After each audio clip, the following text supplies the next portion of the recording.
yard look rusty out. I'm hiding behind the counter. I said, pay no mind, and the guy's behind the curtain. Right there. How's it going? It's going crazy.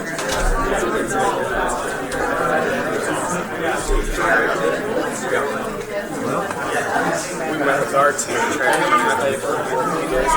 Just like this. Isn't it crazy? Like this stuff, like what are you putting in there? Like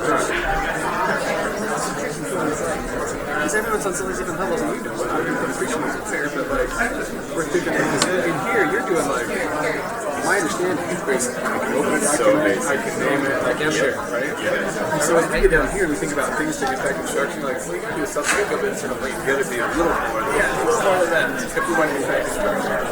And so we're trying to articulate those items and break them up. I'm having a hard time. Say you guys, I think Jen was telling me he's trying to start this ideas. I think that's probably they still got to learn to get to that point. But you get them excited. But right now, it's like, then they see. But then this is my fear. It's like when they're like, I don't have the skills to get to there. Because then, if you don't have the skills to do what you want to do, then I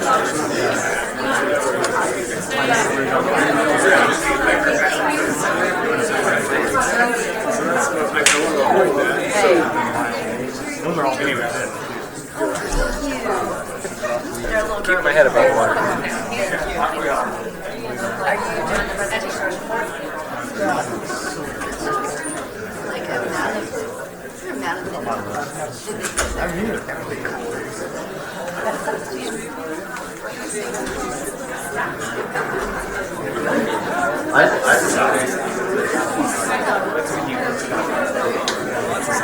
Yeah, I know. Hello. I'm upright. How about you? For a while, it's been worried. I'm out and about. Hey, I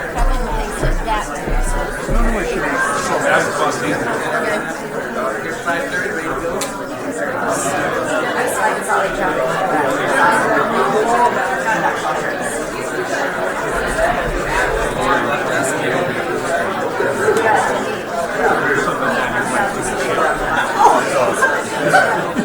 No, you'll be impressed. Yeah, he made it standard.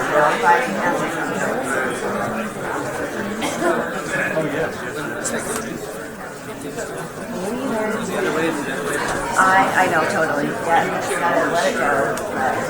Well, thanks, you guys. I appreciate it. Are you coming to help tonight, too? Just gotta check the bag. Tell the story.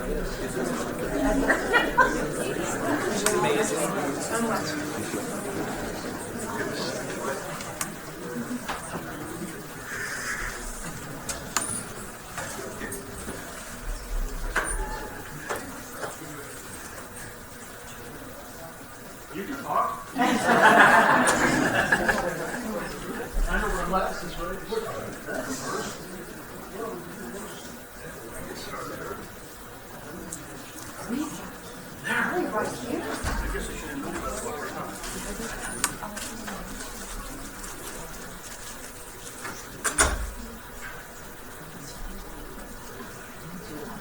Yes,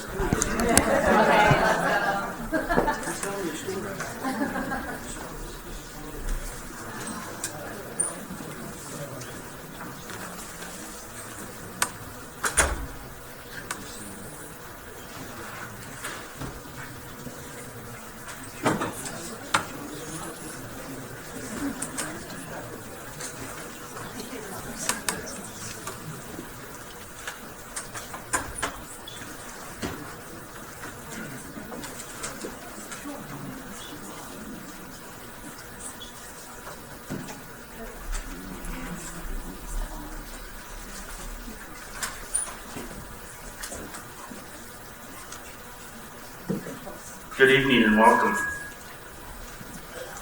to this great board meeting we have tonight on this rainy night.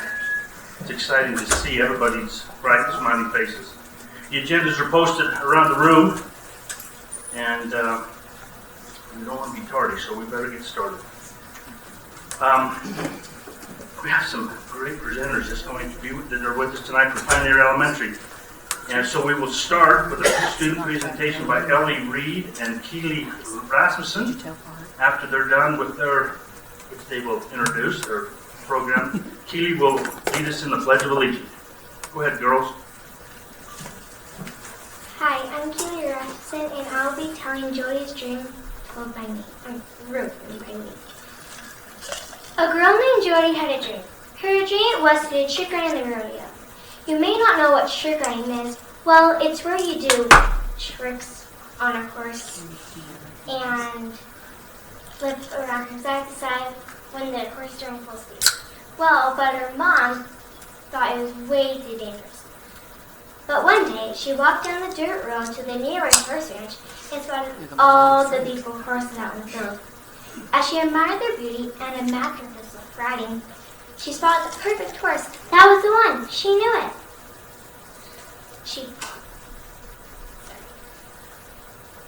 He was tall, dark brown. She pulled an apple out of her pocket, and he immediately ran to her. She knew right then that his favorite food was apples. So she ran over to the ranch house and pleaded to the workers. "Can I please buy this horse from you?" The workers agreed. When she brought her horse home, she decided to name him Lightning. Every morning before the sun would rise, Jody would wake up and train Lightning. One morning, bright and early, Jody woke up really quietly put her clothes on, tiptoed down the stairs, grabbed her boots by the front door, slipped them on, and closed the door behind her. So she ran out to the barn and began saddling up. She put her foot in the stirrup and swung on. But all of a sudden, from out of nowhere, Lightning bucked her off. She had no idea what was going on with Lightning. So she just put her hands on his face and said, "Let's be done. We'll try again tomorrow." The next day, they tried a trick of a hippodrome. They nailed it. The hippodrome is where you stand up on a saddle and put your hands up in the air.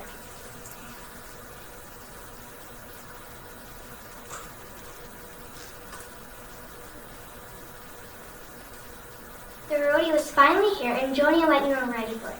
They were so excited. But when Jody and Lightning were about ready to get in the truck, from all of a sudden, from out of nowhere, Jody's mom pulled her by the arm and said, "I'm not letting you do that horrible, dangerous sport." But Jody stuck up for herself and said, "Mom, I love trick riding, and you can't make me do something that I don't want to do." So when Jody and Lightning drove off, her mom just stood there, stared at the truck and the trailer in distance, and knew that her daughter was right. She wasn't the one that got to choose what her daughter wanted to do or not to do. So she decided to go to the rodeo and see her daughter perform. When she got there, she found a great seat. She could see perfectly. When the announcer announced, "Jody Fleming," Jody's mom moved to the edge of the seat and stared in awe.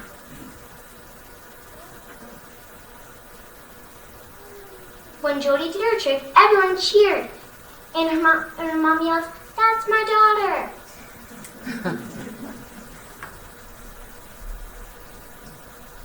When Jody did her trick,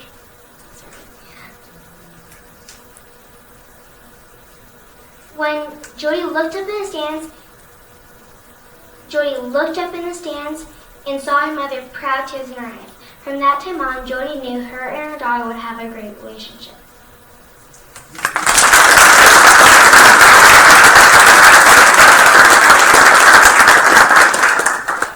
Hi, my name is Ellie Reed, and I'll be telling you The Great Escape, written by me. In a land far, far away, there was a town called Storyville.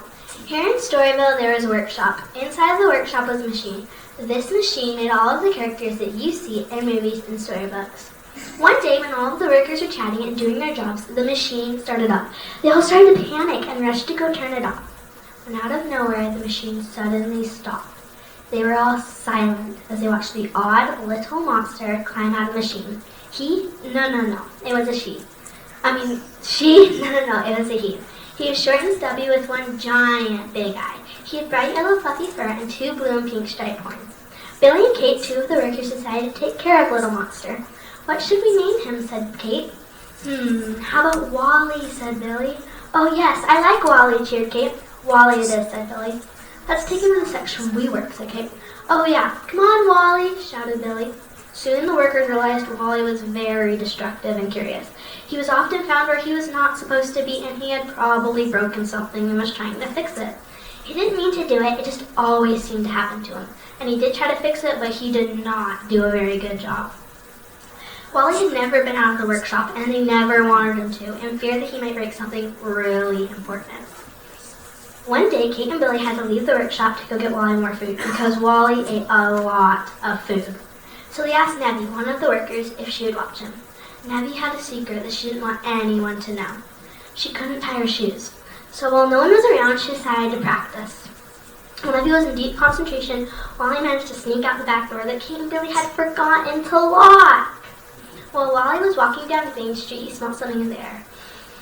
It smelled magnificent. He just had to have it. And then he saw it. Pickles in jars stacked so neatly in front of the supermarket. He just had to have a jar. But of course he wanted the one right in the center.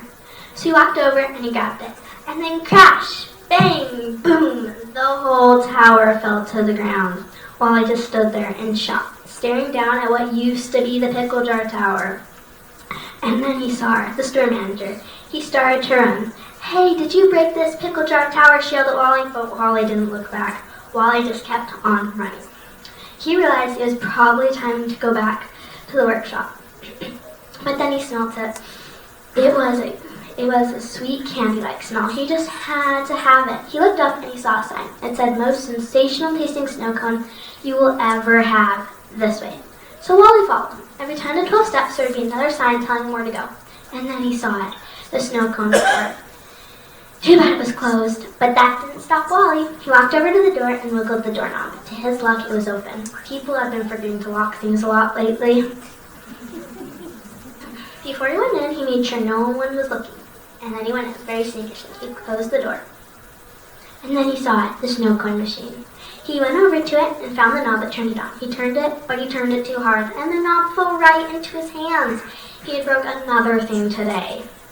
The snow was now coming out of the machine really fast. Wally had to get out of there and quick. By the time he had gotten out, the snow was coming out the door and onto the sidewalks. Everyone was so happy, even if it was just snow cone snow, because it had never snowed before in Storyville. The snow began to fill the streets and sidewalks. Everyone came out and started throwing snowballs and making snow angels at everyone, and making snow angels. Even Billy and Kate, Wally joined them. For the first time, something Wally had broke had turned out to be a good thing. The end.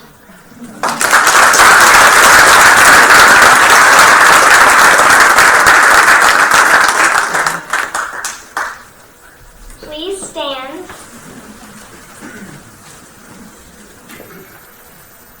I pledge allegiance to the flag of the United States of America and to the republic for which it stands, one nation, under God, indivisible, with liberty and justice for all.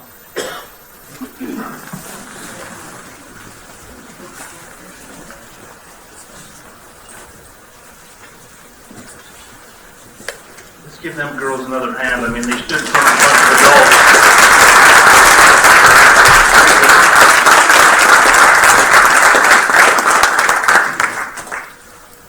Job well done, girls. Board, I'd entertain a motion to accept the consent calendar. Do I have one? So moved by Doug, second by Bruce. Any discussion? All in favor? Aye. Motion carries. Thank you. Alrighty, recognitions. Let's go with the Extra Mile Award. Brian Rogers, please.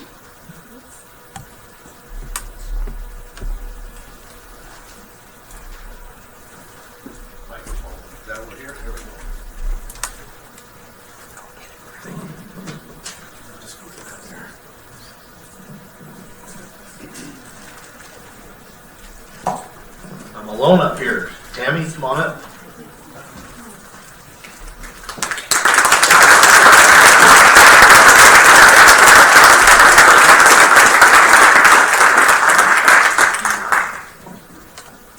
So as a supervisor, I don't usually get the opportunity to do something like this very often. excuse me. Usually it's asking people to do this or asking people to do that or say, don't speed, stop speeding, make sure you pick up these kids. But Tammy comes and asks me what she can do for me. So I'm going to start out here for just a second, and I'm going to read a letter. And Trent would be proud of me tonight because I'm using my phone. It's my pleasure to tell you about our amazing Valley Elementary bus driver, Tammy Thompson. I have always been impressed with the love and concern that she has for her riders. She has an amazing rapport with them, beginning in kindergarten. Tammy is as excited as anyone for the school year to start so she can meet her newest passengers. I have known Tammy to be very professional in her duties, and she has high expectations for the students boarding her bus. She understands that their safety is her top priority. She is clear with these expectations and informs and works with the students, parents, and principals and teachers as a team. And when she needs additional support, when behavior challenges occur. Tammy's passengers love her. She is the first school face of our students see. The warmth, smile, and welcome start their day off right. I say thank you, Tammy, for all you do for the Valley Bulldog students. And that was written by Jody Coy, first grade teacher. I have one more here I would like to read. First, we're gonna look up here. Look how cute she looks in her little bus.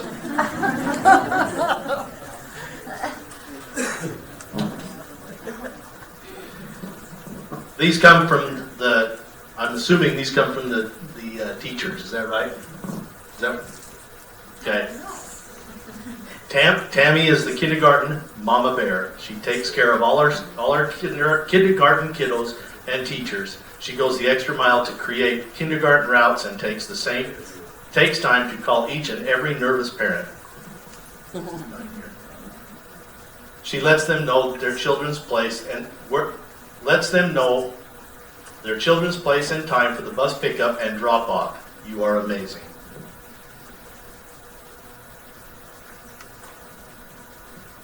Tammy is the school's map master, although she needs no map because it's all in her head, and that's true. She knows every rock in the valley. Tammy puts in extra effort and draws up maps for the new parents. On back to school night, she brings her bus and her maps to ease the parents' stress and of the craziness of Valley Elementary transportation podium and pandemonium.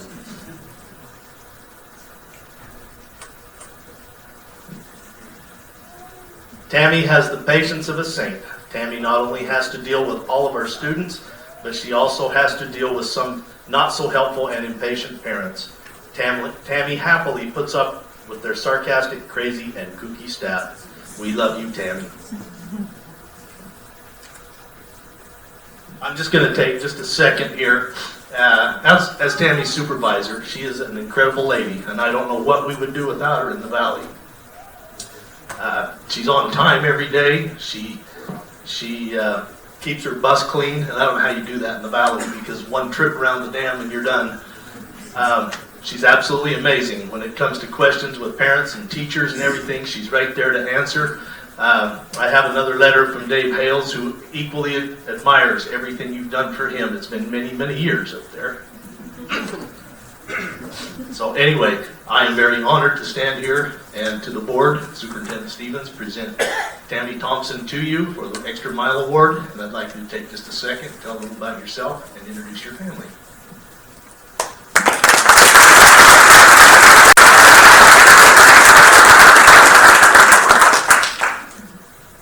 Well, I'm not great at talking about myself, but my husband is here with me tonight, Matt, and my son Mitch, and it's his 28th birthday today, and he chose to spend it here with his mother. And I have a daughter that's going to be 24 soon, and I have a son that would have been 30. Proud mom. I love the mama bear, actually, because I consider myself a mama bear. Just so grateful. I'm honored tonight. I'm humbled. love what I do. I love my kids. They are my kids, and I just want to say thanks.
Congratulations, Tammy. Our next recognition will be the I Love Teaching Award. Dr. Rod Belknap, please. Board, Superintendent, appreciate this opportunity to recognize Blake Tanner. Blake, can you come up, please, for our I Love Teaching Award?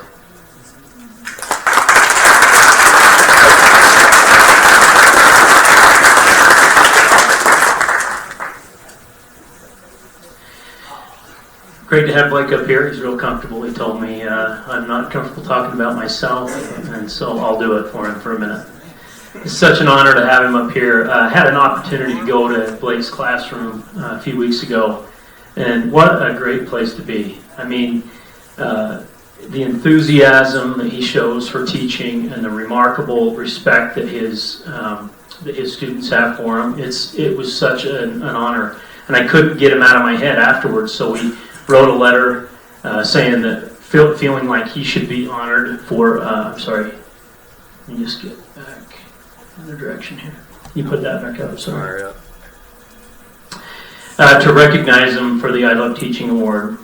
The definition of a great teacher, if you look up there, it gives you some research on awesome teachers. The first is that they build relationships. They give feedback, applies learning. They give second chances. In the Weber School District, we say that students should be engaged, challenged, supported, given opportunities to apply learning, all these things, and that they model all of the soft skills that you need to be a great teacher.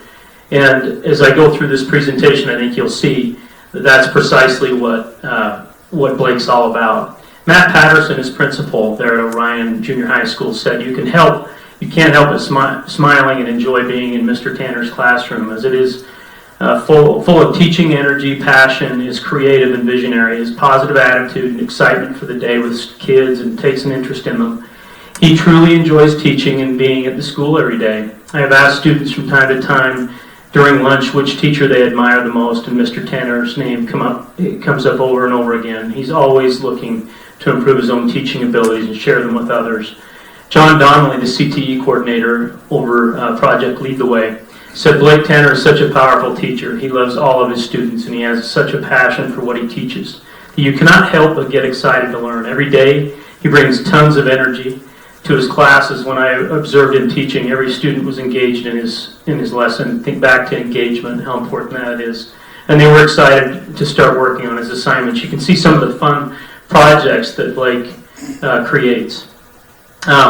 These are his peers. A couple of his peers said, Blake is able to motivate students who at times feel marginalized at Orion. He values all students, and he is able to connect with them and make them feel that they belong. Connecting with students is something that you would expect from a great teacher, but Blake also connects with faculty members. Blake is such a shot in the arm to Orion. We are so lucky to have him. It was from Amy Hall. Blake is one of the best teachers I've ever had the pleasure of teaching with. He is energetic and willing to try something new. His excitement for the subjects he teaches is contagious. And the students here at Orion are catching the CTE bug. From the window in my classroom, I can watch the students working on building things. Students were framing a wall. How cool. They are engaged in learning great skills for the future. I even recommended to my son yesterday to sign up for his classes. Blake is a great example to me. These are experienced teachers who see something in Blake as a first-year teacher that's remarkable. These are his students, more importantly. Cade, let's do your own work. Let you do your own work and teach you. A cool guy. He's more selfless than selfish. Ames said, genuine, nice. These I made up all these names. These aren't actual names. Okay. Genuine, nice, need help. He'll always help me. One of the coolest teachers ever. Shows us how to do everything, and he cares about what he's teaching you. Carson said he's my favorite teacher. Not packets on desks. Always in the shop, never at his desk. He is super calm and gives us extra time if we need more time. That part about giving second chances. He's in the shop making sure we do it right. King said he wants people to be safe and fun. He's my favorite teacher. He's awesome. Indiana said he treats us like we have brains. He's funny. This is a 7th grader that said that. So, treats us more like friends than students, and if you need more help, he does. He makes me smile when I'm having a down day. He likes to play. He's like an adult in a teenager's body. And I think his wife said the same thing. So, he totally knows when you aren't getting it, and then he helps you right away. There's a sign on Blake's board that says, if it doesn't challenge you, it doesn't change you. And so it tells you how much he cares about challenging students. You know, Blake, he's an excitable teacher. He's energetic, and he cares about what he's doing, and he has a passion for teaching. One of the things that we've challenged all of our CTE teachers is to broaden their swath. When I was a boy, the swath around Hooper looked a little bit like the one on the right there. And it didn't cut very far. You might as well have used a lawnmower. And sometimes teachers only appeal to just a small group of students. But the great thing about Blake when you talk to students and teachers is that he appeals to such a broad group of people. And that's what we like to see is the broader swath there, is to be able to reach out and influence and touch a lot of different students. He's a grower. I love the quote there by Clayton Christensen, how will you measure your life? I read this the other day and thought this really applied to Blake. The only way to do great work is to love what you do. And there's no question when you walk in the room that Blake loves what he does. In talking with his family, he's home organizing things and fixing things so that he can try another project. If you know anything about CCA, College and Career Awareness, is that you can do everything from sewing all the way to building things and sawing things. And so he's baking pancakes in the next class. He's making some of the things that we're going to pass out to you. Now, these are a few things. He made bookmarks for everybody in the school. He's really worked at making projects that benefit the school. Now, these are a Jenga puzzle, and I gave Robert one earlier, and he turned it over, and all the pieces came out. So we want to remind you, don't turn those over. But these are just some projects that he made. We purchased laser engravers at mid-year, and these are the kinds of projects that he's turned out for all of the students in his classes. So it's remarkable, really. So he uses technology, he makes class fun, and the students respect him. They love him. So it's such a wonderful thing. Congratulations to Blake Tanner, our I Love Teaching Award. Blake.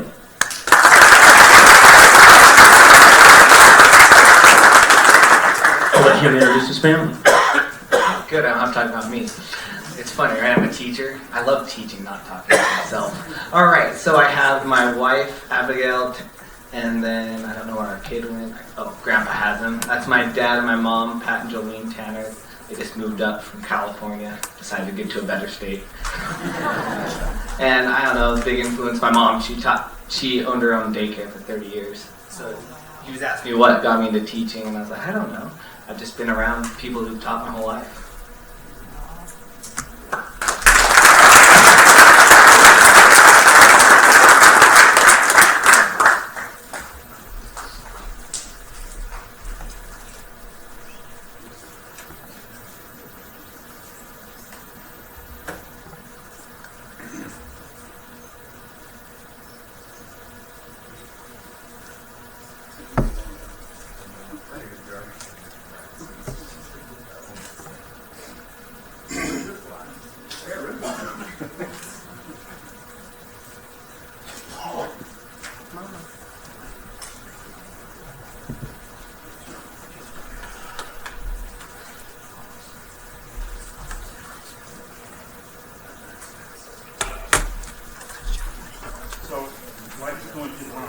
Michelle. And who else was here with Tammy? Anybody else? Johnny. Stand and wait. And then with Blake, we have Matt. And then who came with Matt? Anybody? That's okay, we'll let you say that. Anyway, thanks for coming. Congratulations. Blake also mentioned that there are some extra bookmarks, so we'll keep them right there, and after the meeting, if someone wants a bookmark or a puzzle. They're very cool. They are very cool.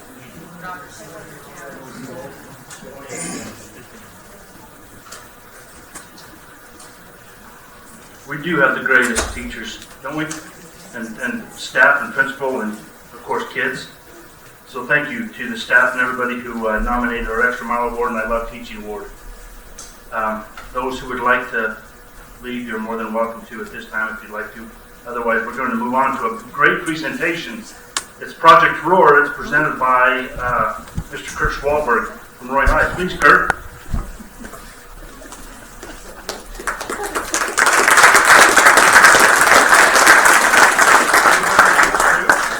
He gets to hold. It's just your guys' lucky day, I guess.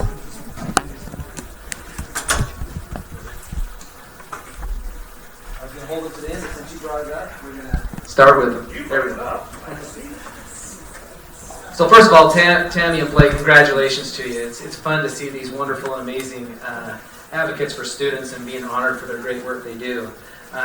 Superintendent Ford, it's a pleasure to be here tonight and be able to talk about Project Roar, and as many of you already know, this evolved, about over 6 years ago. Alan Hall and Jeannie Hall and Gina Butters and a lot of other great leaders got together and came up with this plan to help kids to grow and to help kids succeed and do better. And so as a result of that, we've continued to keep this project going. We rebranded the name to Project Roar as we went to find more money and seek more money. We were able to work with the legislature to get a grant that we got $458,000 originally for 3 years, but we have now we've been extended for 2 more years, so we'll have that money for an additional 2 more years.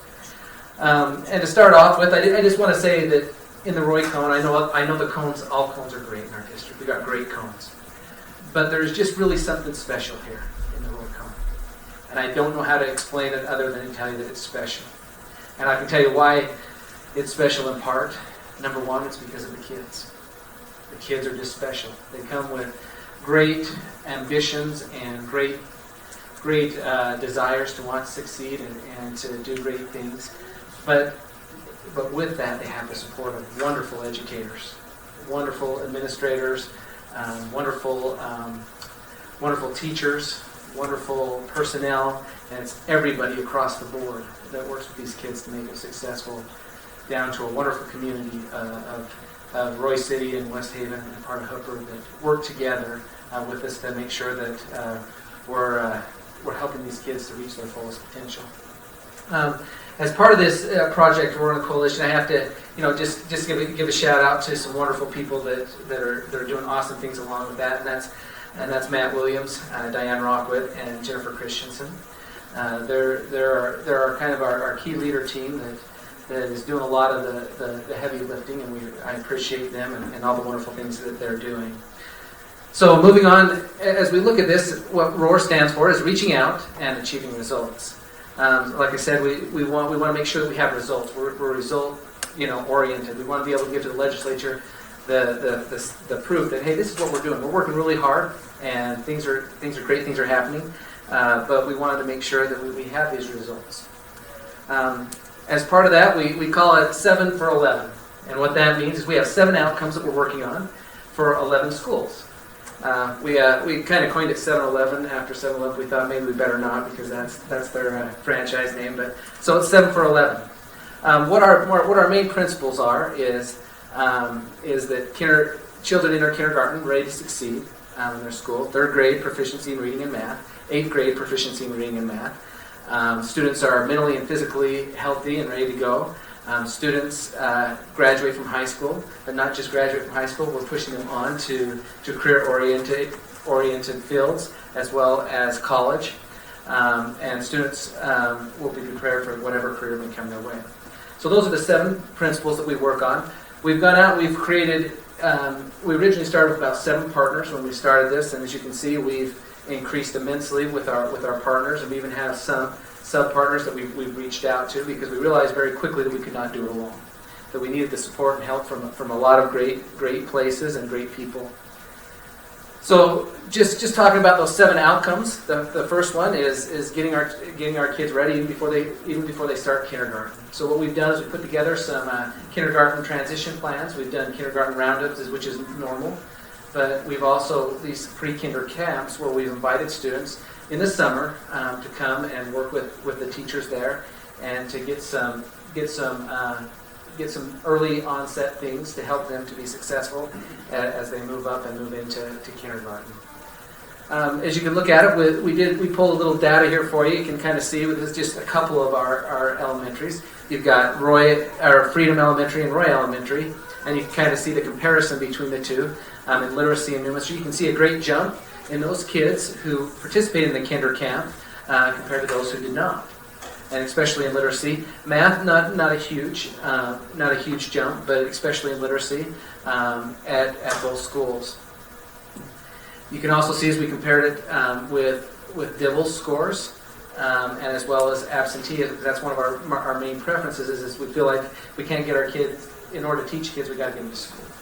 And so we've been working on that. And as you can see, and especially at Roy Elementary, huge difference.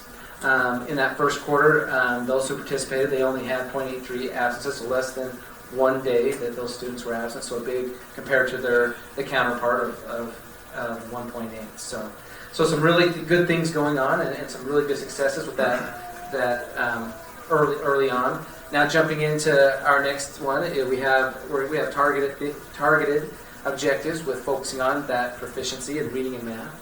And focusing, we're moving obviously from SAGE to RISE and looking at how do we help them and how do we intervene to help them to make sure by 3rd grade that they are on track. I'll talk a little bit more in detail about our student advocate program that we started, but we also have tutoring. We have partnerships with Boys and Girls Club that our students participate in. And so we've got really a lot of great things and strategies that we've been able to put into place. A lot of those strategies moving on to that 8th grade proficiency in math and reading as well, and similar strategies and things that we're doing to help them progress that. Another thing that our 4th objective is we know that we have to educate the whole child. That it's more than just numeracy and literacy, but it's also that whole child. So we've worked really hard and been very blessed to have some great partners to be working with, and we started our Royal Pantry, where we have in our pantry, we've expanded so much that we've had to bring in extra shelves to be able to house the food from different organizations. But we have a pantry that not only has food, but we also, with that pantry, we have meals that are in place for families. They can take these little packets home and prepare meals. Everything's in there for a meal. We have what we call student packets and weekend packets that we give to students that may just need a little extra supplement over the weekend.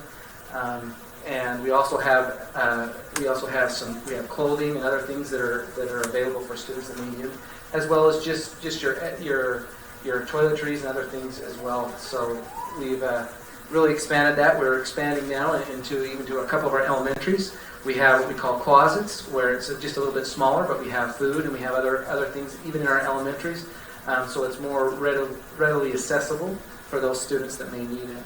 But you can see with our partnerships, we appreciate VASA. VASA, as you can see the picture above, that's VASA that had donated all that food for us.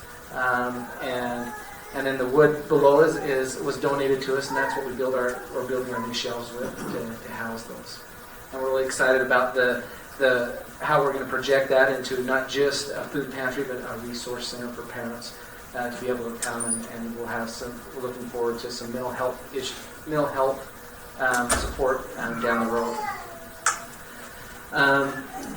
As you can see, we're in conjunction with the Roy Community Cares. We started this almost 3 years ago as part of the grant.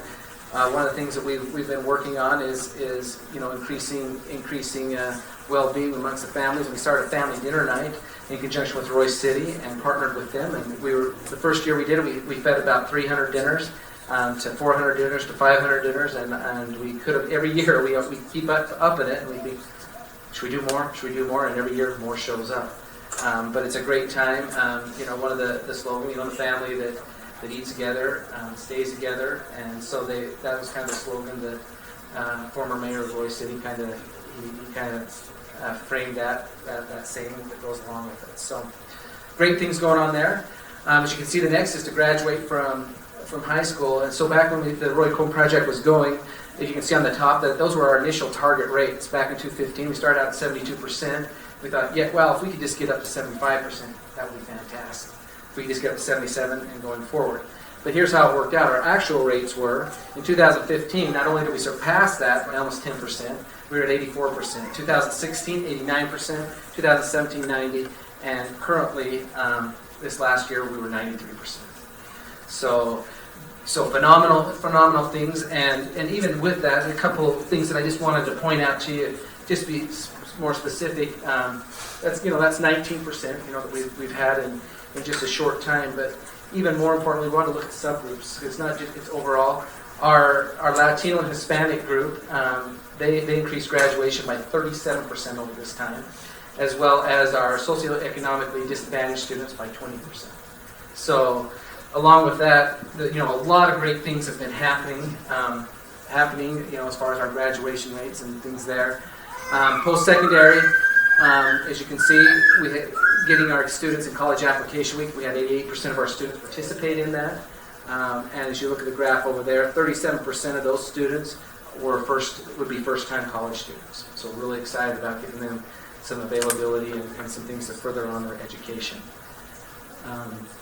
College and career readiness, seeing Blake and the CTE, you can see how our numbers and getting them in there to be able to get them some skills.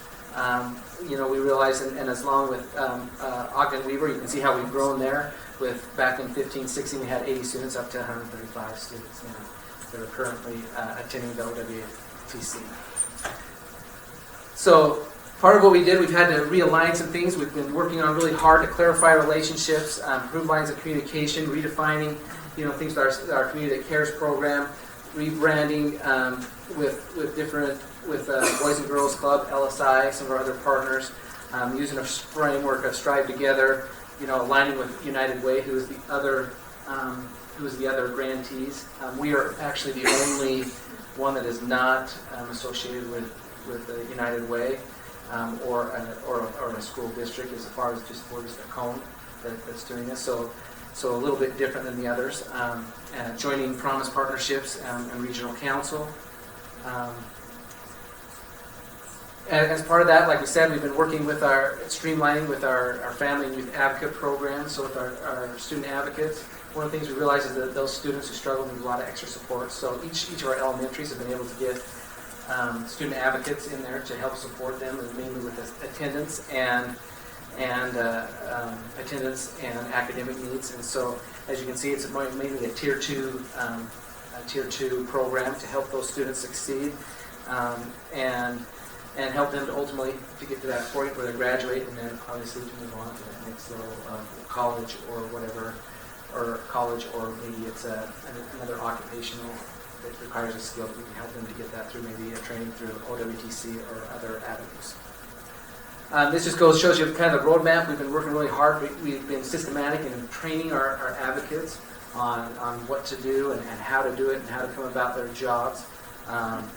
You can see that we've done things with them. We've worked with them on SMART goals and have trainings on SMART goals, how to communicate with parents, how to communicate with teachers.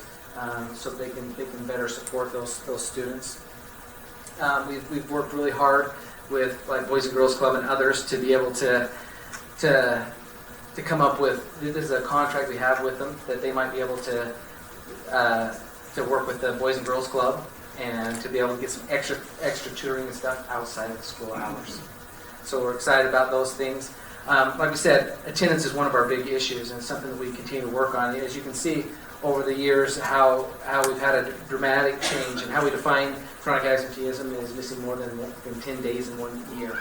And so as you can see, we're down to about 12% in Roy High. That represents more than just a percent. That represents 176 kids that we know, that we recognize, and we identify those kids, who they are, and strategically go about how do we support them and try to get them in the seats in the classroom, as well as all the other schools. So basically, you've heard about the Roy Cohn Project. Now you're going to hear us roar. It's kind of our slogan, and what we're doing is now we've come up with a monthly newsletter. We'll continue to send out a monthly newsletter. It might be a bi-monthly newsletter, just so that we're getting that out to people in a timely manner, that they can see the things and effects that we're doing. But more importantly, I've done a lot of talking and a lot of boring stuff in some regards to people, a lot of information, but it's all about students. That's what it ultimately is about. And so I've invited today with me, just real quick, I invited, her name's Annie Nielsen. Come on up, Annie. Annie's really nervous, but Annie is an amazing student, and she just graduated last year from Roy High School. And I've asked her to come today and just kind of share a little bit about her story and the path that she was able to take and how it came about because of being able to be part of the Roy Cohn and Project Roar. As you saw in there, we call it Rising to Our Royal. And a lot of great people came and helped, and were able to help Annie along the way.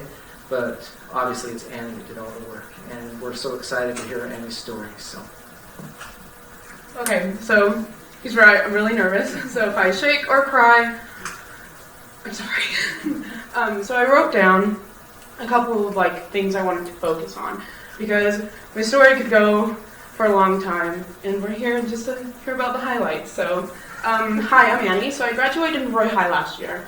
As a student, I've always been pretty good at school. It was the one thing in my life I could control. The transition from 9th grade to high school wasn't easy, and nobody can prepare you for that.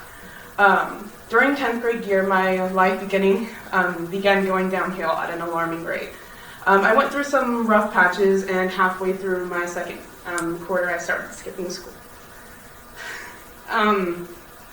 This was the first time I've ever had an F, and let alone 3 of them. At this point, it was harder and harder to get out of bed, and because of depression and anxiety, I missed half a year of school. I stopped going to school for half a year, and during that summer, I decided that I never wanted to feel that low in my life again. And it wasn't an easy fix, and it still isn't, but I really went into 11th grade year with a positive attitude, and I wanted to be proud of myself. So I went back to school, and I had a positive attitude, but a positive attitude can't fix everything. And going back to school, I thought it was going to be easier than it was. But with the Project Roar, your teachers have a lot of influence on you, and the reason why I kept going to school and the reason why I came back to school, because I wanted to make my teachers proud. If someone was counting on me, then that was enough for me to be there. It was more than me, for myself. I started getting into foods and pro starch during 11th grade year. 11th grade year went on. It was hard, but I kept going. And then the summer of 11th grade year, I got reached out from my foods teacher. She wanted me to come out and try out for a TV show. And I thought she was insane. I tried declining her offer 5 times, but she just kept pushing, so she called me, and I told her I didn't think I was good enough, and she didn't take that for an answer. Then before I knew it, I was going to grab a chef's coat and a chef's hat, and I was at this audition for cooking, and I had no idea what I was doing, but I was there. So I tried out for the show. I ended up making it, and it was an amazing experience. And just because of that foods class and beginning to get into ProStar, I've got all these connections now. So I went and I competed. I was the 5th person eliminated. And then I continued after that on working with my teacher, Mrs. Greenwood, to compete for our Roy High ProStar team. When I first decided I wanted to compete, eligibility was a concern, and I was pulled into her classroom and told that I would not be able to compete if I didn't make it up. So that's when we got in touch with Mr. Swalberg, and we made up a plan of how I was going to graduate and how I was going to compete. Competing was my main focus at the time. It was the thing that was getting me to come back time after time. So I had, at this point, I went into senior year with 10.75 attendance credit loss and 21 Fs, which is a total of 5.25 credits. And when you're looking and you're hearing about this, it's a lot. And then realizing that that was me, it's a lot to take in, but I did it. I made it up. I was able to compete. With my team, we took second in state, second in regions, and third in state, making Roy High Pro Start history. And then I graduated, and at graduation, I was pulled up, and I was given a vice principal award for overcoming all of the odds and just to keep pushing through. And then after I graduated, I decided to do the show again. So I went back and I competed, and I wasn't going to because I was really scared, but I just did it, and I ended up winning the show. So I won a 4-year scholarship to Johnson & Wales University, $80,000 is what I won.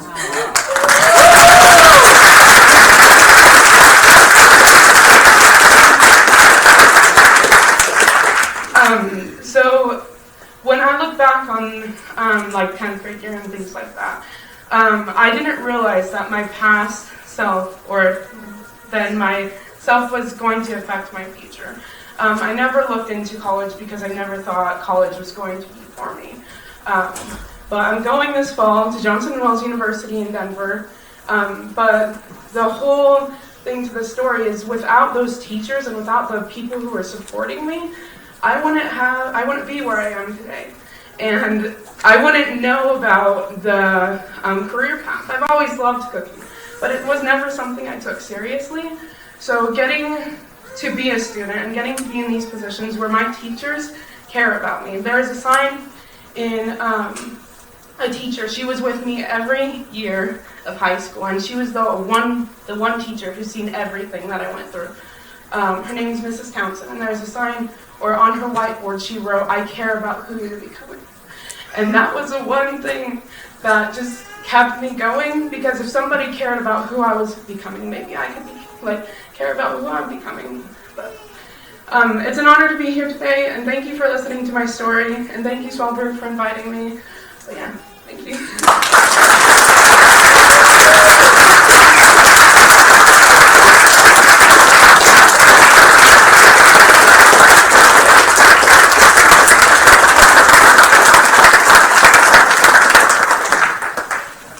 Like I said, what an amazing individual that overcame odds. And Superintendent Board, I'm here to say that's what this project's all about. It's about these amazing kids doing amazing things each and every day. I can't tell you how proud I am. To think that you had a student here that was on the verge of dropping out of high school. And now look where she's at. Going to college, $80,000 scholarship. I mean, amazing. Annie, you did it. And we're so proud of you. But that's what the Project Roar does for kids. It helps kids to reach their potential, helps kids to beat odds. And it's because of hard work from amazing teachers, student advocates, cooks, custodians, secretaries, everyone involved as we work together from kindergarten up through the high school to help these kids be successful. So thanks again for this opportunity. We appreciate it.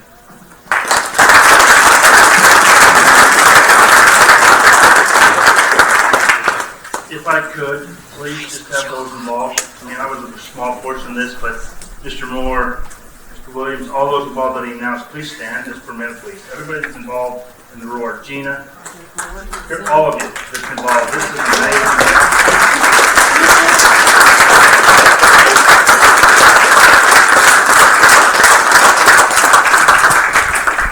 It only helps just one, and there she was. Huh? Oh. No, go ahead, stay up. Go ahead, stay up. Go ahead, stay up. No, go ahead, stay up. Thank you, Kurt, and your team. It's awesome. It's great to have the Project Roar out there. Action items, board. We have a reappointment of our business administrator and the oath of office for Dr. Robert Peterson. I'd entertain a motion to accept that. Moved by Paul, seconded by Dean. Any discussion? All in favor? Aye. Robert, you've been with us a long time, and we really appreciate your efforts and the team that you work with, and the direction that you help the district go in, and your support and your suggestions, the finances, where we're going, the business folks that you work with, and George K. Baum, and the myriad of people in the state that you work with. And we appreciate you and what you've done. And so we will go ahead and renew your contract for 2 years and give you the oath of office, and thank Superintendent Stevens for his effort in this as well. So here we go.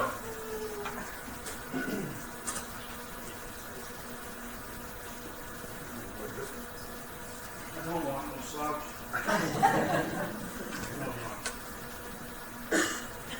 I solemnly swear that I will support, obey, and defend the Constitution of the United States, the Constitution of Utah, and that I will discharge the duties of my office with fidelity.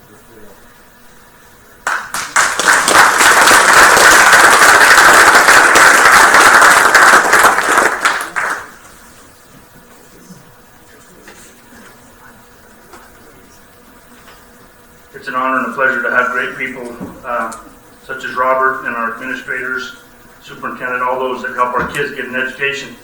And we got the greatest school district in the world, I'm telling you. Next item would be appointment to some administrative positions. Dr. Stevens, please. Thank you, President. Before I go through that process, let me just mention that these positions that we'll recommend to the board here in just a few minutes are precipitated by 2 retirements. Kevin Cedarholm, our assistant superintendent, and Bill Grills, our secondary supervisor. And if I could just take a moment and share a couple of thoughts about Bill and Kevin. Bill was an outstanding teacher and coach. I don't know how many years Bill's football teams at T.H. Bell just dominated the region play in our junior high schools. And a couple of months ago, you remember we had the current T.H. Bell football coach and what he's doing. And remember, he paid tribute to his coach. It was Bill. And there are so many people in our community, leaders, who really got a start working with Bill as their football coach and teacher. Bill was a tremendous principal at both South Ogden Junior High School and Rocky Mountain Junior High School. Every single day, Bill was out greeting kids every day. He knew every student in his school. There were high fives, knuckles, arm around shoulders, encouraging them. He just loved kids. For the past 8 years and the entire time I've been superintendent, Bill has been our secondary supervisor, and he's done a tremendous job, whether it was with athletics, driver's ed, all the things that he's worked with. He's just been a great leader. I'll share something kind of personal. Bill and I often will drive in about the same time, and almost every time Bill will roll down his window and he'll say, "Jeff, they're paying us to do this." And that's the way he comes to work every day.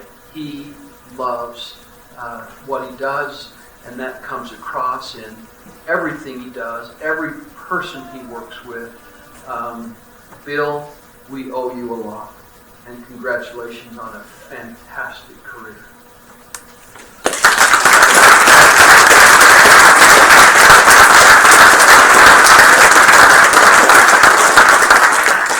You don't want to stand up, Bill? Who's seen your hand? Kevin Cedarholm. He's one of a kind. He is loved and admired in our school district. Kevin also was a tremendous teacher in elementary school, and just a very successful principal at Kevin, I'm winging this, but Canesville, Pioneer, and Bates Elementary School, and all three communities just adore him. He's the kind of person that when you talk about the word trustworthy, that's Kevin. He is worthy of your trust. And teachers felt it, kids felt it, parents felt it. He just got that about him. At the time that I was appointed superintendent, Kevin was hired as our human resources director.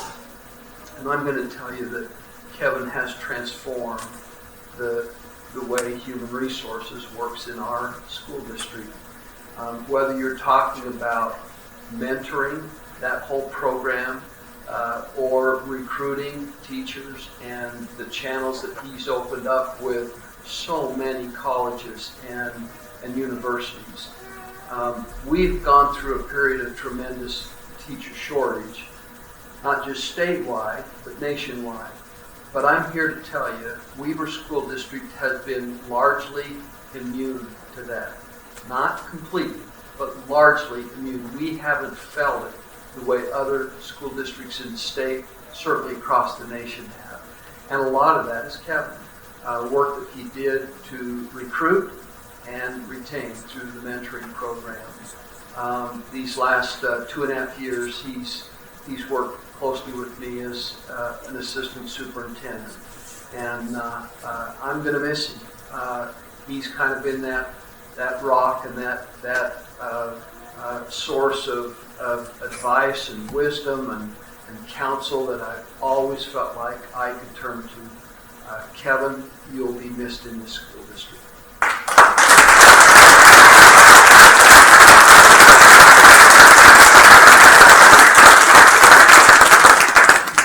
Okay, with that, Board, I would like to recommend as Assistant Superintendent in the Weber School District, Art Hansen. Let's do this maybe in a two-step. I'll go through and make a recommendation for the advancements, and then we'll circle back and introduce them more fully. Currently, Art is Executive Director of Secondary Schools. I'll recommend in that role as Executive Director of Secondary Schools, Gina Butters. Gina currently is our Student Services Director. Filling that role of Student Services Director, I'll recommend Carla Porter, who currently is our Elementary Supervisor. Filling the role of Elementary Supervisor, I'll recommend Dave Hells, who currently is the principal at Far West Elementary School. And then filling Bill's spot as a secondary supervisor, Clyde Moore, who currently is the principal at Sandridge Junior High School. Thank you, Superintendent. Board, you've heard the names presented for advancement within the district. That entertain a motion to accept. Moved by Bruce, seconded by Doug. Any discussion? All in favor? Aye. Motion carries. Carry on, please. Thanks, President. I think the board knows these individuals, but we're going to get to know them even a little bit better. Let's start with Art. Art has his bachelor's degree from Weber State with majors in both German and history. He has his master's degree from Weber State in curriculum and instruction and his administrative supervisory license from Utah State. He's been in our school district for 33 years. Art has taught German, history, and coached track at Walquist and Bonneville, Weber, and Fremont. He's had 15 years in administration. He's been an assistant principal at Roy High, principal at Orion Junior High, principal at Bonneville High School. He was student services director for 3 years and has served as our executive director of secondary schools for the past 4 years. Art is married to Diane. They have 3 children and 2 grandchildren. Art, come on up.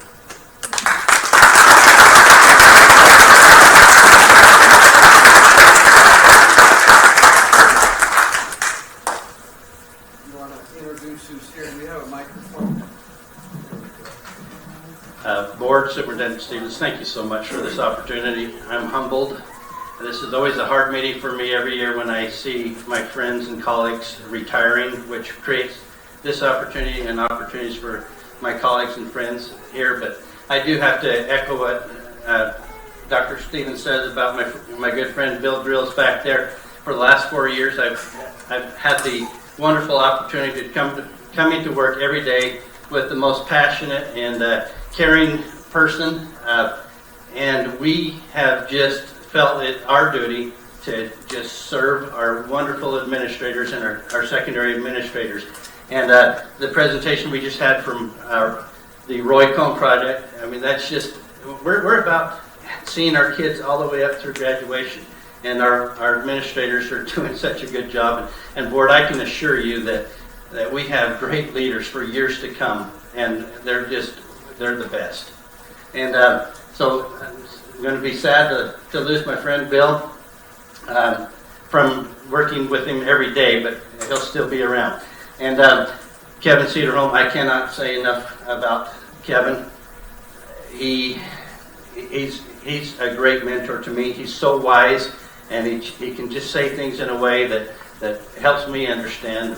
And both of those two have mentored me so much, and I've grown, and I'm a better person as a result of them. I'm excited. It's going to be some heavy and big shoes to fill for Kevin. Well, he goes and fills the krill with fish. I'll hopefully be able to, be a great support working with Dr. Stevens and Lori. I'm excited about this opportunity, and I've got some wonderful people with me. I've got my mother right here.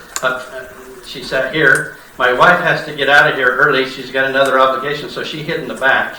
It's my wife Diane, my son Landon, and they're here with me tonight. And it's just I appreciate my wife so much for the support she's given me. She's helped me stretch and do things that I didn't know I was capable of, but she's always been a big support. Her father was an assistant superintendent in this district, and I know he's well respected by all, even though he's passed so many years before. And I hope that I can only be a little bit as strong as he was.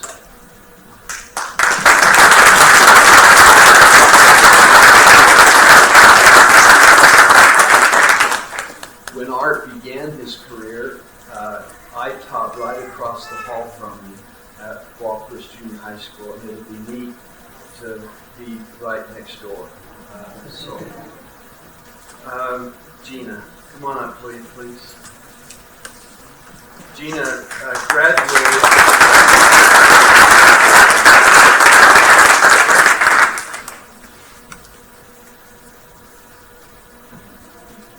Graduated from Bonneville High School. She has her bachelor's degree in exercise and sports science psychology from the University of Utah, where she's also inducted into their Hall of Fame. She has a master's in educational studies from the U of U. Gina has been in our school district for 27 years. All her years in education have been in the Weaver School District. She was a tremendous basketball coach at Roy High School and at Fremont High School. You opened the school as the first girls basketball coach. She coached the current coach. Gina was an administrative intern at Roy High, an assistant principal at Roy High and Bonneville High, and then she was principal at North Ogden Junior High and Roy High School. Currently, Gina serves as our Student Services Director and is just doing a tremendous job in this, her third year.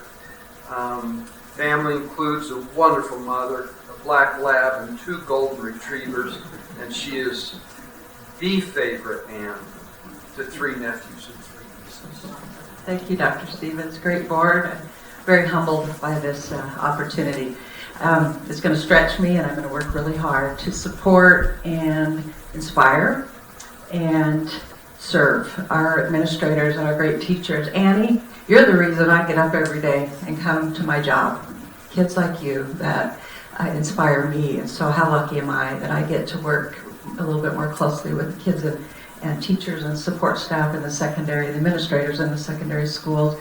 I appreciate it. A mentor, my college basketball coach always said, Gina, great leadership is not about doing more, but being more. And so I see my role as I walk into this new job as building capacity and empathy for those that we're serving. So I'm so excited. I get to work with probably the best human being in the world over there, and that's Clyde Moore. I'm super excited, a good friend of mine. I just want to thank so many people in the room, and I know we don't have time, but I've had so many wonderful mentors, and as of late, especially, I want to thank Lori and Kevin and Dr. Stevens for your great mentorship. Jan Burrell, who's sitting right over there, used to be on my great team, and still consider her a dear friend and part of the team. And I want to thank my student services family. I'm going to miss them greatly. We have grown to love and worked hard together, and it's been really special to bond with that particularly wonderful group of people, so I'm going to miss you. Good luck to Kevin and to Bill in their retirement. Thank you very much.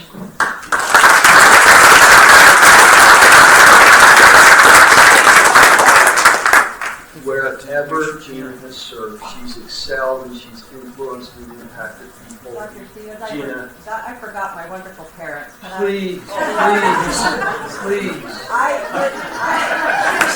got it the last time, too. I forgot them the last time. And how can I forget? My wonderful mom and dad right there, Ken and Diane Butters, just the most loving, supportive parents, taught me that tough times don't last, but tough people do, both of them, and I appreciate them so much.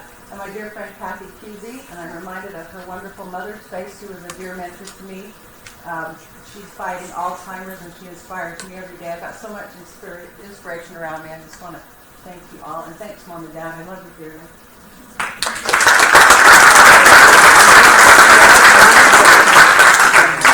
Thank you, Gina. Next is a person that's never had a bad day. Carla Porter. Carla has her bachelor's degree in English and theater and cinematic art from BYU. She has a Master of Education in Curriculum and Instruction from Weber State and her administrative endorsement from Utah State. Carla has been in our school district and in education for 26 years. She taught reading and English at Sandridge Junior High School, Clyde, and English at Roy High School. She was an administrative intern at Rocky Mount Junior High, and then she moved to elementary school. Carla is one of our very unique administrators who has K-12 experience. She was an extremely successful principal at Plain City Elementary School and is currently our elementary education supervisor. Carla and her wonderful husband Steve have 4 children, 4 grandsons, 1 granddaughter and another grandson on the way, and I mean it, I've never seen Carla down ever. She's amazing, and she'll be a great fit in student services. Thank you, Superintendent. Thank you, Board, for this amazing opportunity of serving the students in our district in this capacity. Student services is an area that, I'm in shock, still in complete shock of this new responsibility, and I'm grateful for your trust that I could do this, because I've been in awe with these fine people in student services. They work with some kids who have some tough experiences and a tough row ahead of them, and they do it with compassion and with expertise and knowledge, and I'm just excited to learn from them. And Gina, wow, shoes to fill, but I know where you are. I'm sure there will be a path from my office to yours. I'm just grateful for the opportunity of being in this district. Started out my career, in fact, I was thinking this morning on my drive, when I was at BYU, student services were going to take down the red and put up the blue. I was at BYU and Jed Waddups interviewed me. Some of you remember Jed, and he said, "Don't you take a position in another district. We will find and make a position for you." And he did. And that was the greatest thing that could have ever happened.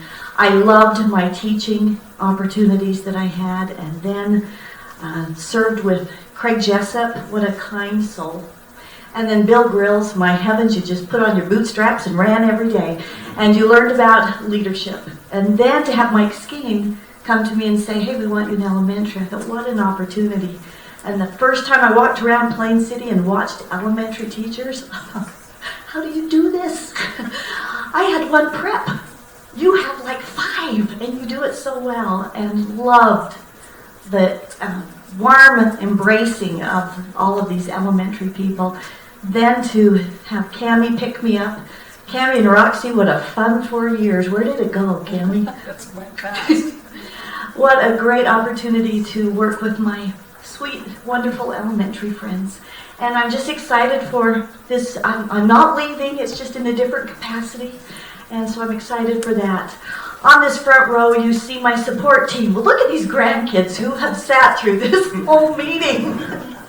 I have my husband, Steve, here. Some of you know him better. If you know him, we call him Superman, and you know why. And my mother-in-law to come to this, thank you. I have a daughter, Ashley, do a little wave there, and my son-in-law, Thomas. And we have Simon and Cohen. Raise your hands. Okay, there you go. The twins, and they just started school this year in our district at Lovenview. And little Ezra, who's kind of awake. Not really. He's right there. And then I have my son, Alex, and Amanda, my daughter-in-law, and little Remy. You've heard her little voice a little bit. They're my support, my rock, and love them. And that's what it's all about. When I see these little ones starting school again, it gives you that energy to continue making this district as great as it is. Thank you.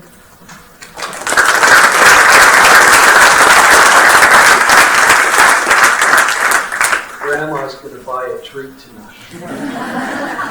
Speaking of people who have never had a bad day, Dave Hells, will you come up?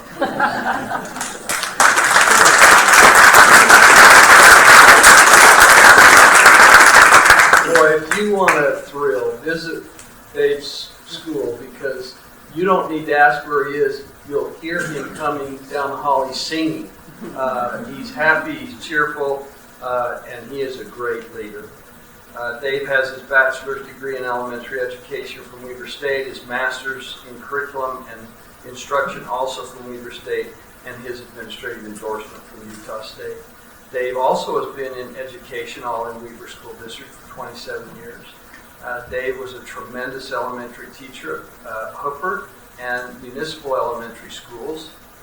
He was an intern at Majestic and Lomanview, and he's been the principal at Majestic, Valley, and now Far West Elementary Schools.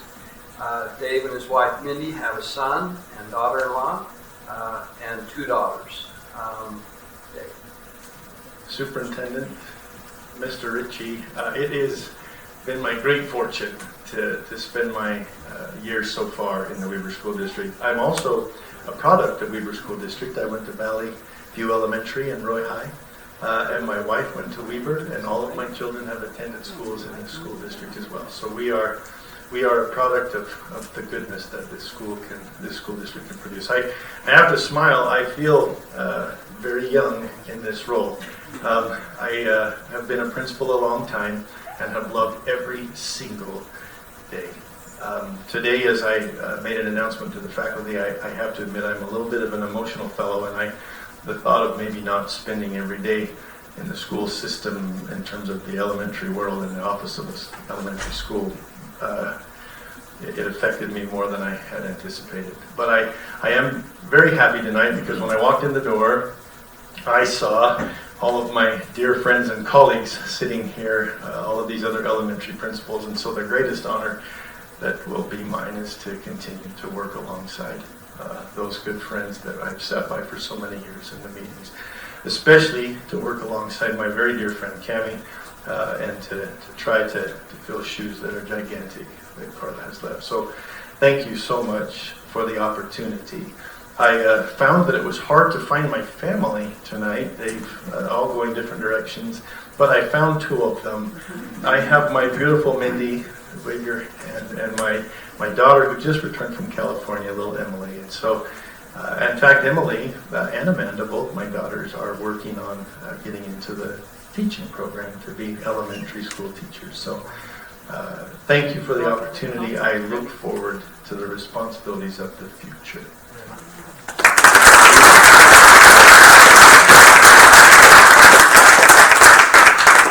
Dave is a second generation elementary principal and educator leader in our school district.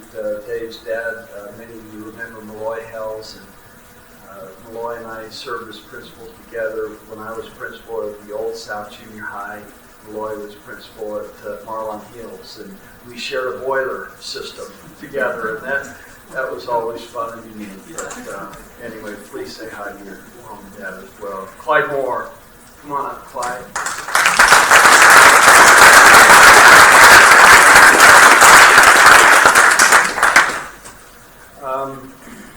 Clyde, what a remarkable educator and leader. Clyde has his bachelor's degree from William Carey University in Hattiesburg, Mississippi.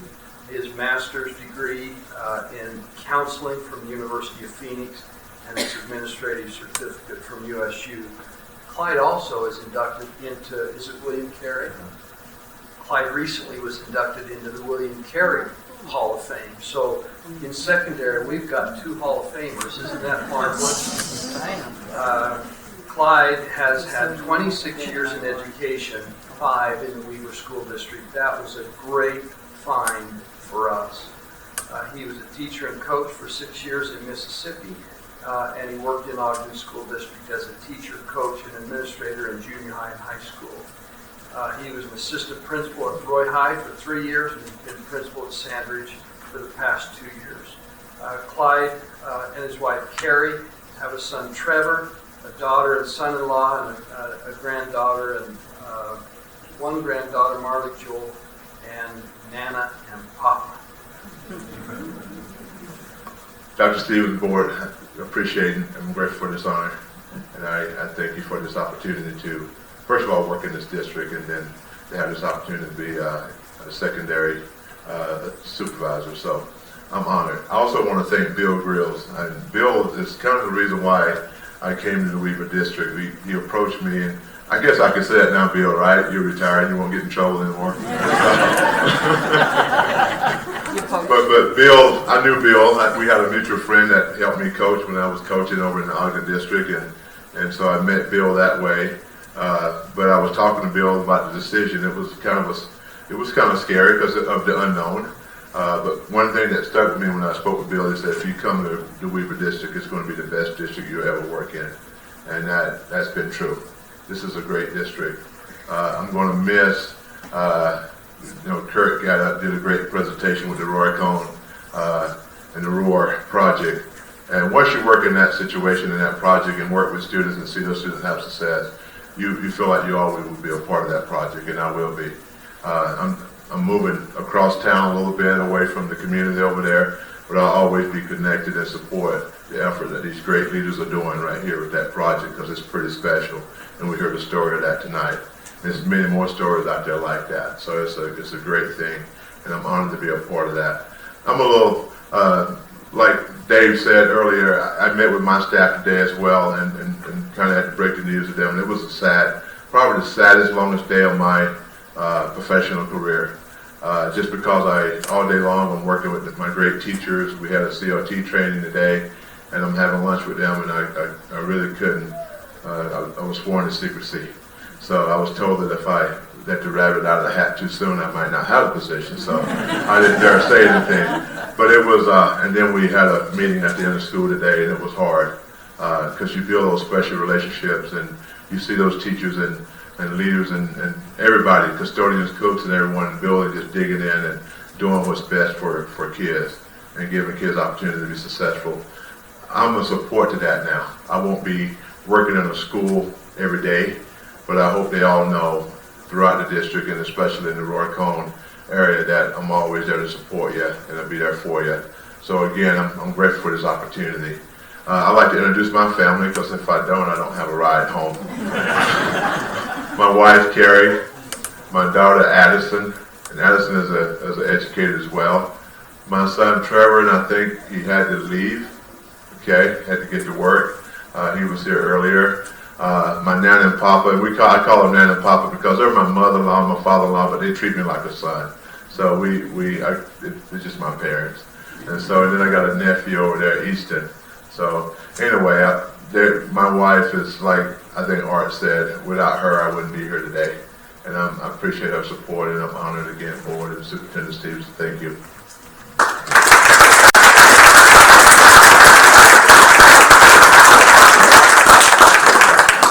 Board, this new district leadership team looking into the 2019-2020 school year is a strong team. It's an experienced team. And for me, most important, it's a team that all recognizes that our role is to support teachers, principals, and kids. Thank you. Thank you, Dr. Stevens. I just want to echo the remarks that are said and applaud those who are on the coaching and mentoring.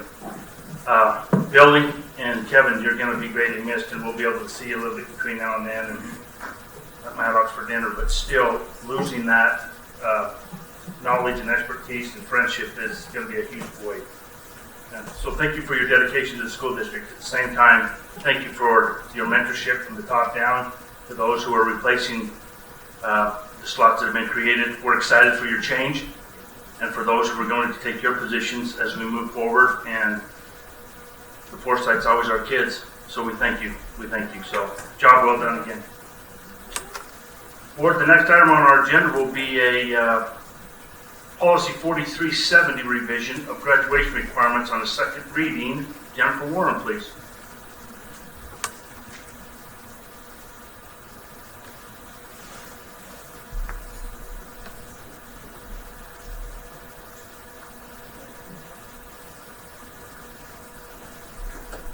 Superintendent, Board, last month at the February board meeting, we had a first reading for additions to Policy 4370, the graduation requirements policy.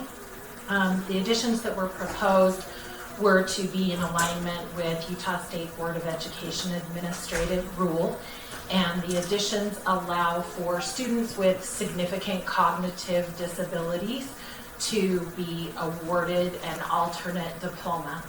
At this time, we have not had any additional input regarding the proposed additions, and we are requesting that it be approved on a second reading. Thank you, Jennifer. Board, you've heard the presentation on the second reading, a revision of Policy 4370 on graduation requirements. I'd entertain a motion to accept. So moved by Jan, second by Paul. Any discussion? All in favor? Aye. Motion carries. Thank you. Thank you, Jennifer. Thank you. The next exciting recommendation will be the naming of 2 new elementaries, and we will have that done by Brian Anderson and Mary Jo Williams, please.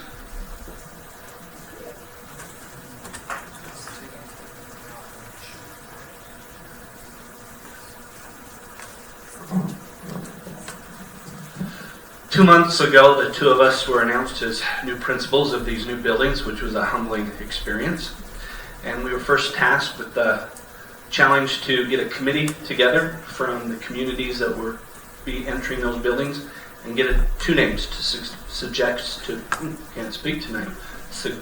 the board. We contacted the other schools that we were taking children from for names of people who could serve on that committee. We each formed a committee, met over the last 5 and 6 weeks with these members to vote and select 2 names to give you tonight. So Mary Jo will kind of tell you how we got those names from the community. So we actually took letters to all the students that are going to be going to our 2 schools, delivered to them and invited them to please give us any input or suggestions they had for names or mascots. We received numerous emails and kept a list of all of those suggestions and took those suggestions to the members of these communities that we've been working with, and they narrowed the list down from 30 odd names to 2, which we are excited to present to the board tonight. I'll go ahead and start. So, Superintendent and Board, we're very excited for the faith that you have in us to be these new administrators of these new schools. It's been very exciting these last few weeks to meet with those members of the communities and feel their excitement and talk with them about names for these schools that would have meaning to them and to those communities. So for the new school that is being built in Pleasant View, I would like to present the names of Hillside Elementary and Orchard Springs Elementary, with Orchard Springs being the one that I would recommend we name the new school in Pleasant View. In our committee, after looking at 33 different names, it rose to the top that Bayside Elementary being one recommendation, and Silver Ridge be the second recommendation, with Silver Ridge being the one we would recommend we go with tonight.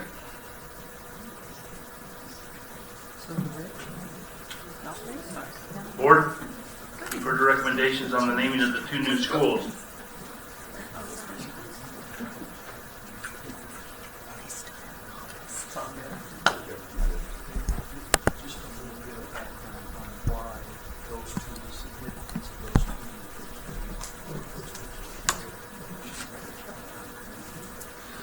Bayside Elementary came to us from Far West City, was one of their recommendations. It also came from several community members. We're 2 miles away from Willard Bay, and so that's where that name came from.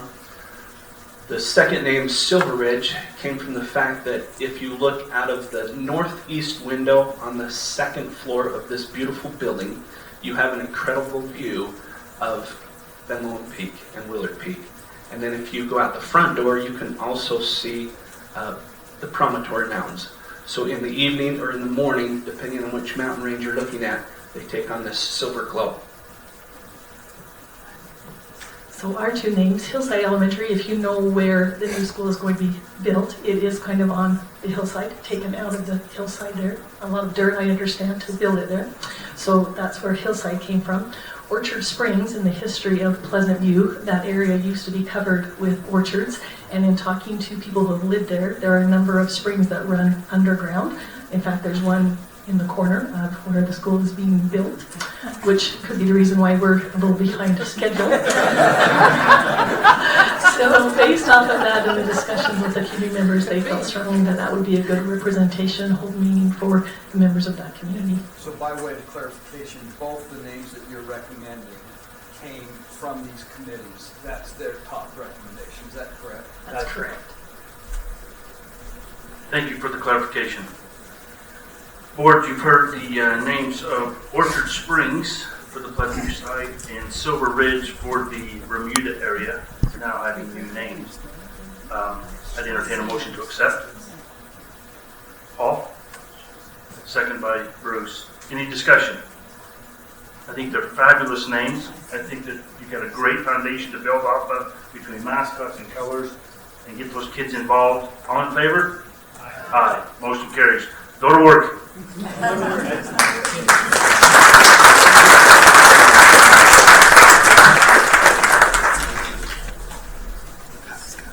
And the kids get to choose the mascot, is that right? Yes. And they'll be involved. So it's similar to the same type of process. They'll involve the community council folks and get the community on board. It sounds like there's some excitement going on out there, which they gave me a little bit of history on. So much excitement out there. Thank you very much for your work and your efforts there. And we look forward to the dedication. Now, on the spring one, you ought to just integrate it into the decor, put some rocks out there, let it roll over, and anyway. Next item on the agenda, board, would be the selection of an architect for the Weaver Innovation Edition. Mr. Scott Zilmer, please. Thanks, President Ritchie. By the way, we already have a plan. By selecting Orchard Springs, you'd probably save the district 40 grand easy.